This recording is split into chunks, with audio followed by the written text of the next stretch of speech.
प्रकृति में कोई भी अकेला नहीं है। हर जीव, हर पौधा, सब एक बहुत बड़े अदृश्य जाल का हिस्सा हैं। तो चलिए आज इसी जाल के धागों को जरा सुलझाते हैं और देखते हैं कि अलग-अलग प्रजातियां एक दूसरे से कैसे पेश आती हैं, कभी दोस्ती से तो कभी दुश्मनी से।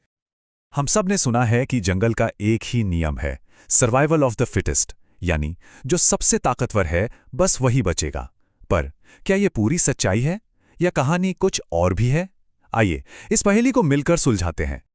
तो सबसे पहले ये समझते हैं कि कोई भी इकोसिस्टम सिर्फ पेड़ पौधों और जानवरों का जमावड़ा नहीं होता। असल में ये इन सब के आपसी रिश्तों का एक बहुत ही उलझा हुआ जाल है और यही रिश्ते तय करते हैं कि कोई इकोसिस्टम कितना मजबूत और सेहतमंद होगा। अब इस पूरे खेल को समझने के लिए ये एक स्कोर कार्ड देखते हैं। नियम एकदम सीधे हैं। प्लस का निशान प्लस मतलब फायदा, माइनस का निशान माइनस मतलब नुकसान और जीरो का मतलब कोई फर्क नहीं पड़ता। चलिए एक एक करके इन रिश्तों की दुनिया में चलते हैं। तो सबसे पहले बात करते हैं पॉजिटिव इंटरैक्शंस की, यानी प्रकृति के दोस्ती वाले पहलू की। ये वो रिश्ते हैं जो साबित करते हैं कि जिंदा रहने के लिए सिर्फ लड़ना ही नहीं बल्कि सहयोग करना भी उतना ही जरूरी है। इसे कहते हैं सह-उपकारिता या म्यूचुअलिज्म। ये तो समझिए प्रकृति की सबसे अच्छी डील है, एक पक्की विन विन सिचुएशन। इसका सबसे बढ़िया उदाहरण है मधुमक्खी और फूल। मधुमक्खी को मिला मीठा रस और बदले में फूल का परागण हो गया, दोनों का काम बन गया। अच्छा, अब आते हैं सहभोजिता पर, यानी कमेंसलिज्म। ये कुछ ऐसा है, मान लीजिए कि कोई आपके वाईफाई का इस्तेमाल कर रहा है। आपका तो कुछ नहीं जाता पर उसका काम हो जाता है। बस एक को फायदा और दूसरे को कोई लेना देना नहीं। तो फिर इन दोनों दोस्ती वाले रिश्तों में आखिर फर्क क्या है? फर्क बहुत सिंपल है, सारा खेल दूसरे पार्टनर का है। म्यूचुअलिज्म में दोनों पार्टियों को फायदा होता है, जैसे मधुमक्खी और फूल। पर कमेंसलिज्म में दूसरे को कोई फर्क ही नहीं पड़ता, वो तो बस वहां मौजूद है। अच्छा, दोस्ती की बातें बहुत हो गईं, अब आते हैं कहानी के दूसरे पहलू पर, नेगेटिव इंटरैक्शंस। हाँ, इन्हें नेगेटिव तो कहते हैं, पर इन्हें विलन की तरह नहीं देखना चाहिए। ये असल में विकास के लिए, आबादी को कंट्रोल में रखने के लिए और इकोसिस्टम में बैलेंस बनाने के लिए बहुत बहुत जरूरी हैं। और इसमें सबसे पहले आता है प्रकृति का सबसे क्लासिक ड्रामा, परभक्षण, यानी शिकारी और शिकार का वो खेल जो हम सब जानते हैं। ये जिंदगी और मौत का एक सीधा मुकाबला है, जहां एक की जीत का मतलब है दूसरे का अंत।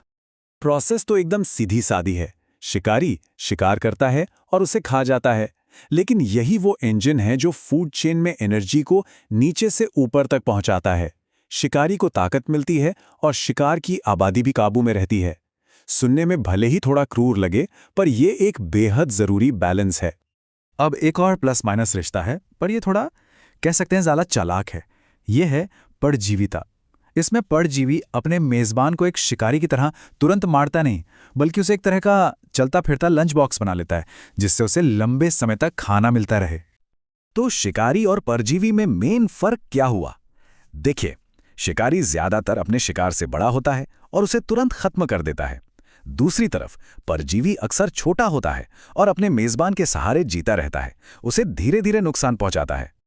अब आते हैं प्रतिस्पर्धा पर, यानी कंपटीशन। ये एक ऐसा रिश्ता है जहां किसी की जीत नहीं होती। ये एक लूज लूज सिचुएशन है। ऐसा क्यों? क्योंकि लड़ाई में शामिल दोनों ही पक्ष अपनी कीमती एनर्जी और रिसोर्सेज गंवा देते हैं, जिसे वो कहीं और इस्तेमाल कर सकते थे। तो हमने दोस्ती देख ली, दुश्मनी भी देख ली, पर कुछ रिश्ते ऐसे भी हैं जो इन दोनों के बीच में कहीं आते हैं। ये थोड़े ज्यादा सटल हैं और जीवन के जाल की हमारी समझ को और भी गहरा बनाते हैं। इसे कहते हैं असहभोजिता या अमेंसलिज्म। ये एक तरह का कह सकते हैं एक्सीडेंटल नुकसान है। जैसे एक बहुत बड़ा पेड़ है, उसकी घनी छाया के नीचे छोटे पौधे उग नहीं पाते। अब इसमें पेड़ का कोई इरादा नहीं उन्हें नुकसान पहुंचाने का, पर नुकसान तो हो रहा है। ये है असहभोजिता।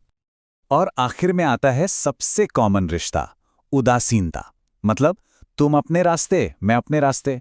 ये तब होता है जब दो प्रजातियां एक ही जगह पर तो रहती हैं, पर एक दूसरे की दुनिया में दखल नहीं देती। जैसे जंगल में एक चींटी और एक हिरण, उन्हें एक दूसरे से कोई मतलब नहीं।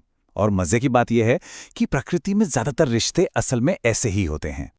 तो ठीक है, हमने ये सारे रिश्ते प्लस माइनस जीरो सब समझ लिए, पर बड़ा सवाल ये है कि तो क्या ये सब जानना जरूरी क्यों है? ये सब मिलकर आखिर बनाते क्या हैं? देखिए, ये सारे रिश्ते ना, चाहे दोस्ती वाले हों या दुश्मनी वाले, ये सब मिलकर एक ऑर्केस्ट्रा की तरह काम करते हैं।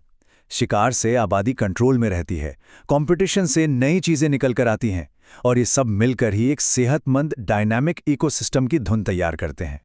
तो इस पूरी बातचीत का सार क्या है?